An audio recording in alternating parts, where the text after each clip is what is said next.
मी जे सरपंच आणि ग्रामपंचायती निवडून आल्यात त्या सर्वांचं मनापासून अभिनंदन करतो। पण आज मला या गोष्टीचा आनंद आहे की भारतीय जनता पक्ष हा 1000च्या वर ग्रामपंचायती जिंकतात, 1000च्या वर, 1000 प्लस, आणि महायुती 1700 प्लस येत आहे। दुसरं महत्वाचं, या ज्या ग्रामपंचायती आपण जिंकतोय यापैकी जवळपास 60% ग्रामपंचायती या महाविकास आघाडीकडे होत्या, त्या आता भाजपाकडे आणि महायुतीकडे वळलेल्या आहेत। तिसरं महत्वाचं, काँग्रेसला मोठा फटका बसलेला आहे। नाना पटोलेचा भंडारा जिल्ह्यामध्ये सुद्धा काँग्रेसला मोठा फटका आहे आणि महाविकास आघाडी ही आपल्याला दिसेल की ज्या जवळपास 1800 ग्रामपंचायती महाविकासकडे आघाडीकडे होत्या, महाविकास आघाडीकडे 2369 पैकी त्या संपूर्ण ग्रामपंचायती आता महायुतीकडे गेल्या आहेत। महाराष्ट्रातलं एकनाथ शिंदेजी, देवेंद्रजी आणि अजित पवारजी यांच्या सरकारचा 1 वर्षाचा, सव्वा वर्षाचा जो परफॉर्मन्स आहे, एकीकडे माननीय मोदीजींच्या नेतृत्वामध्ये गरीब कल्याणाच्या योजना आहेत। परवा माननीय मोदीजींनी पुन्हा 5 वर्षाकरता मोफत अन्न दिलाय, मोफत अन्न गरीब कल्याणाचं, त्यामुळं याचाही मोठा परिणाम होत असतो।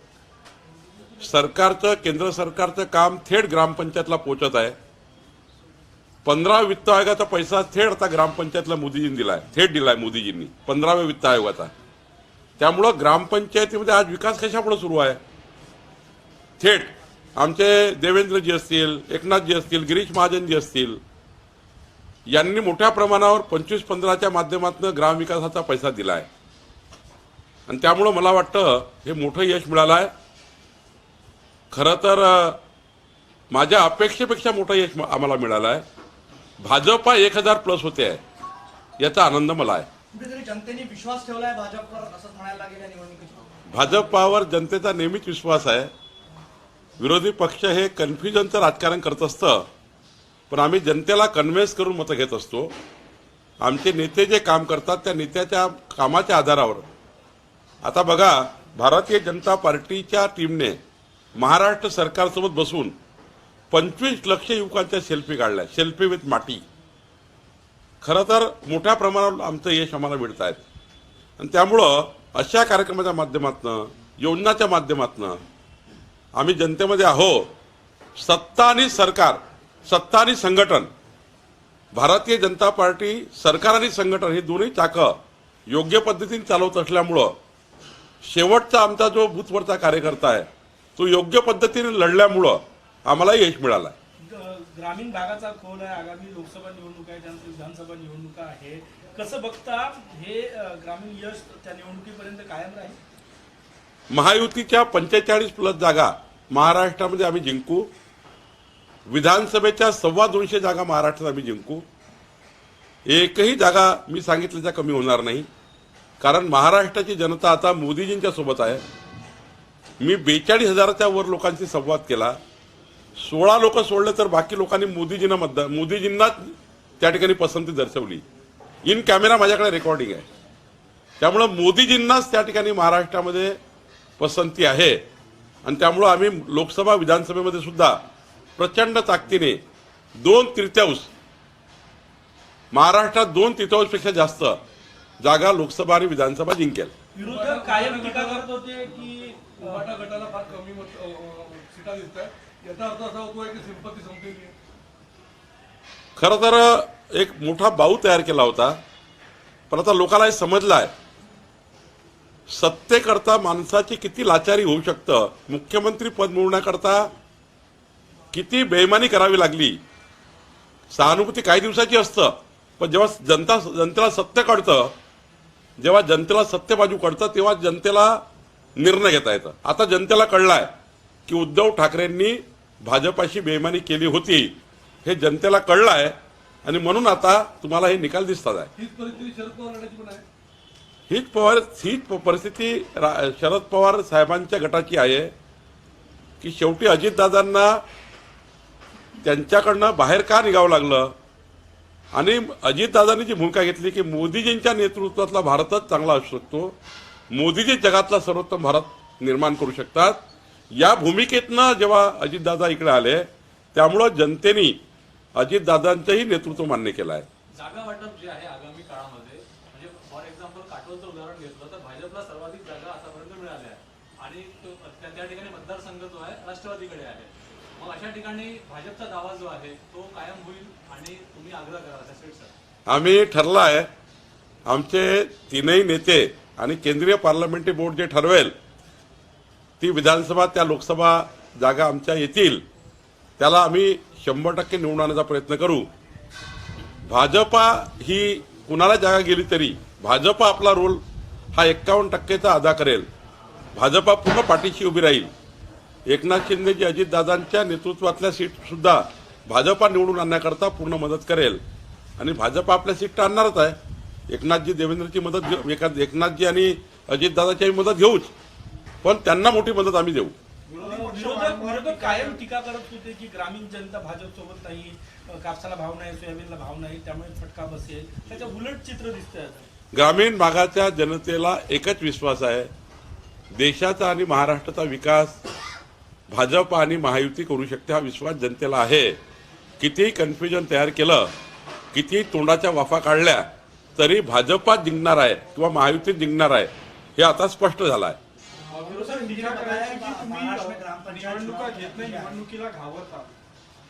निवडणूक घेतली ना, आता निवडणूक झाली ना, काय निकाल आला आपल्याला माहिती आहे. केव्हाही निवडणूक आयोगाने, आम्ही तर म्हणतो उद्या निवडणुका लावा, आणि काही निवडणुका आमच्याकडून नाही थांबल्या आहे. सुप्रीम कोर्टमध्ये केस आहे. सुप्रीम कोर्टमध्ये केस असल्यामुळे नगरपालिका, महानगरपालिका, जिल्हा परिषद थांबल्या आहेत. उद्या जरी निवडणुका झाल्या तरी भाजपा आणि महायुतीत नंबर 1 महाराष्ट्रात राहील. बारामतीमध्ये पूर्णपणे अजित पवार गटाचं वर्चस्व दिसत आहे. शरद पवार यांना कुठे शहर म्हणतात. शेवटी आपल्याला माहिती आहे की ग्राउंडवर काम करणारे राष्ट्रवादीचे नेते अजितदादाच होते, कार्यकर्त्याला सांभाळणारे अजितदादाच होते. त्यामुळं ते स्वाभाविक आहे की अजितदादाकडेच लोक निवडून येतील. शेवटी दिल्लीमध्ये, मुंबईच्या वरच्या ठिकाणी जाणं वेगळं आहे. ग्राउंडवर कोण काम करतो, कार्यकर्त्यामध्ये काम करतो कोण करतो, त्या नेत्यालाच मान्यता मिळतं. म्हणूनच अजितदादांना मान्यता मिळाली आहे. साहब, हिंदी में बताया महाराष्ट्र में ग्राम पंचायत के चुनाव हुए हैं, क्या सफलता मिली है, क्या आकलन है आपका बीजेपी? देखिए, महाराष्ट्र में 2369 ग्राम पंचायत के जो चुनाव हुए हैं स्थानिक निकाय के, उसमें 1000 प्लस भारतीय जनता पार्टी जीतेगी और 1700 जगह महायुति जीतेगी, अजीत दादा एकनाथ शिंदे जी को मिलकर. इसमें महत्वपूर्ण बात यह है ये 2369 जगह थी, उसमें से 1800 जगह ये महाविकास आघाड़ी के पास थी. उनको सारी जगह खोना पड़ रहा है महाविकास आघाड़ी को. तो ये महत्वपूर्ण है कि महाविकास आघाड़ी से निकलकर भाजपा के और महायुति के पास आ रही है. नाना पटोले जी के भंडारा जिले में कांग्रेस का सुपड़ा साफ हो गया है. नागपुर जिले में भाजपा को 250 के ऊपर ग्राम पंचायतें चुनाव जीत रही है भाजपा. महाराष्ट्र में भी सब तरफ से ये आपको चित्र दिख रहा है. मोदी जी ने परसों जो केंद्र सरकार से फिर ऐलान किया, गरीब कल्याण के लिए हम अन्न सुरक्षा चालू रखेंगे, आगे 5 साल के लिए गरीब आदमी के लिए अन्न सुरक्षा चालू रखेंगे. डायरेक्ट ग्राम पंचायत को 15वां वित्त आयोग का जो नियम है, पहले कभी जिला परिषद में जाता था, कभी पंचायत समिति, अभी मोदी जी ने डायरेक्ट 15 वित्त आयोग का जो पैसा है डायरेक्ट ग्राम पंचायत को मिलता है, विकास होता है डायरेक्ट दिल्ली टू ग्राम पंचायत, कोई बीच में बैरियर नहीं रहा. ये सारा जो हो रहा है और इसलिए ये नतीजे आ रहे हैं. एकनाथ शिंदे, देवेंद्र जी, अजित दादा की सरकार, महायुति की सरकार, केंद्र की मोदी जी की सरकार, ये 2 सरकार के काम, हमारा संगठन पार्टी का, ये 2 चक्के बनकर चल रहा है और हम लोग पूरी योजना को लेकर जा रहे हैं. जैसा अभी विश्वकर्मा योजना आई है, हमारे 365 जाति है जो महाराष्ट्र में, उनके लिए 13,000 करोड़ की योजना है. कम से कम 3,000 करोड़ का फायदा महाराष्ट्र को होगा. ऐसी योजना को पार्टी के माध्यम से पहुंचा रहे हैं. मैं 42,000 लोगों से बात की 42,000 लोगों के पास मैं खुद जाकर आया, संपर्क से समर्थन मांगा, तो 42,000 में से 16 लोगों ने केवल बोला और कोई प्रधानमंत्री, लेकिन सारे लोगों ने बोला मोदी जी प्रधानमंत्री चाहिए, 16 छोड़ के। ये आवाज है जनता की। ये गरीब आदमी कहता है, ये केले बेचने वाला कहता है, ये होटल वाला बोलता है, ये वेटर बोलता है, अगले प्रधानमंत्री मोदी ही चाहिए 2024 में। तो मुझे लगता है जो सफलता मिली ये बहुत महत्वपूर्ण है। महाविकास आघाड़ी की सीटें हमने छीन ली है और ये विकास के द्वारा किया गया एजेंडा है।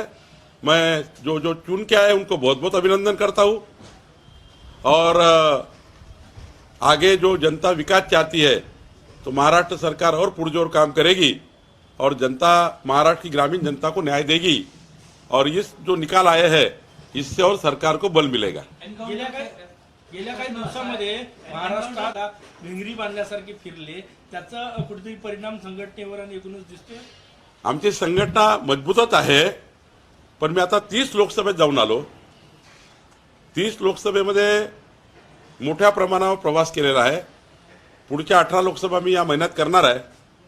पण एक वातावरण आहे की मोदीजींच्या नेतृत्वातलं पुन्हा एकदा देशामध्ये सरकार यावं आणि त्यामुळे संघटना आणि सत्ता हे दोन्ही त्या ठिकाणी चांगल्या पद्धतीने काम करत असल्यामुळं मला वाटतं हे यश मिळत आहे। प्रदीप शर्मा ऍक्टिव्ह झाले पुन्हा एकदा आणि त्यांनी अंतिम अधिकारी जे जेलमध्ये होते, जामिनावर आले, त्यांनी अंधेरी पूर्वमध्ये ऑफिस उघडला, एकनाथ शिंदे यांच्या जवळचे आहे। इसलिए मैं जानना चाहेंगे जिस तरह से प्रदीप शर्मा ये फिर से एक्टिव हो रहे पॉलिटिक्स में, भारतीय जनता पार्टी इस पर मामले को किस तरह देख रही है? मुझे अभी इसकी जानकारी नहीं है, मैं जानकारी लेकर बात करता हूँ। जरांगे पाटील आणि भुजबळ यांच्यातला वाद पुन्हा एकदा पेटणारा, कारण छगन भुजबळ अंतरवाली सराटीमधून ओबीसी जनजागरण यात्रा काढतात।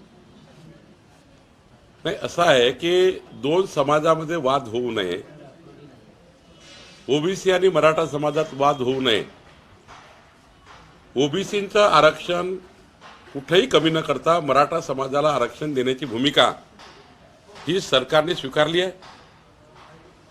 सरकारला सर्वपक्षीय पक्षाच्या सर्व नेत्यांनी आणि आम्ही सुद्धा एकमताने मागणी केली आहे, एकमुखाने मागणी केली आहे की मराठा समाजाला आरक्षण दिलं पाहिजे। एकनाथ शिंदेजींनी स्वतः याबद्दल भूमिका घेतली आहे की मराठा समाजाला वेगळं आरक्षण देण्याची, मराठा समाजाला वेगळं आरक्षण दिलं पाहिजे याकरता संपूर्ण महाराष्ट्र हा एकनाथ शिंदेच्या मागे उभा आहे, विधिमंडळ उभा आहे आणि महाराष्ट्राचे सर्व पक्ष उभे आहेत। त्यामुळं ओबीसीचं कुठलंही आरक्षण कमी न करता मराठा समाजाचं आरक्षण द्यावं, दोन समाज समोर समोर येऊ नये याची काळजी सरकारने घ्यावी आणि मला वाटतं या महाराष्ट्रातलं शांतताचे वातावरण जे आहे ते कायम राहावं याकरता आमचा प्रयत्न राहणार आहे। सर, भुजबळ म्हटले की पडद्यावरही ओबीसीचं आरक्षण काढून मराठ्यांना देण्याचं काम सध्या सुरू आहे, त्यांची क्लिप व्हायरल होत आहे। मला वाटतं भुजबळ साहेबांनी काय बोलले आहेत, जर त्यांच्याशी माझा काही व्यक्तिगत बोलणं झालं नाही, पण मी बोलेल त्यांच्याशी। पण मला एवढंच वाटतं की ओबीसींचं कुठलीही टक्केवारी कम न करता मराठा आरक्षण दिलं पाहिजे याकरता आम्ही सर्व सरकारकडे आमची शिफारशी केल्या आहेत। भाजपाचा पूर्ण पाठिंबा मराठा आरक्षणाला आहे, पण ओबीसी आरक्षण कमी करू नये याबद्दलही भाजपाचं अत्यंत प्रामाणिक मत आहे।